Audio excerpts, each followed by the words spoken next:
কি করছে বাকি জানি তো। তাহলে রফিকুল আলম মজনু ভাই ইনশাআল্লাহ আল্লাহর হুকুম, আল্লাহর হুকুম, আল্লাহ। এখন ভোট দিবেন কোনটা, দানা শিশি দিবেন না? আমার জীবনে বললে এটা আমার গণগোষ্ঠী, আপনি কি কন আমাকে ডরাই কথা বলি। এটার মধ্যে আমরা দিই না, মেম্বার চেয়ারম্যান কিচ্ছুটা দিই না। আপনারা কিসে দেন? আমরা মেম্বার অবশ্যই দিচ্ছি ভালো, এসব মেম্বারের দেবো না। জি, এখন ভোট কিসে দেন আপনারা? আমরা কিসে, আমরা বেশি দানার শীষ, দানা শিশি, মাশাআল্লাহ। এই ছাড়া আর আমরা কিচ্ছু না। জি, এখান ব্যাগের হুদা ভাতা। ঠিক আছে চাচা, আপনার জন্য দোয়া রইলো, আপনারা আমাদের জন্য দোয়া করবেন। আমি সবাই রফিকুল আলম মজনু ভাইয়ের জন্য দোয়া করবেন, আমাদের মজনু ভাই যেন এমপি হয়ে আমাদের ছাগল লাগিয়ে যেন উন্নত করতে পারে। ওনার বয়স 1922 সাল বলে দেন। এই যে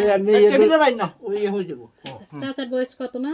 103 বছর, 1922 সালে জন্ম। 1922 সালে। ঠিক আছে চাচা। মাশাআল্লাহ মাশাআল্লাহ, মানে মোটু আর মোস্ট সিনিয়র পারসন।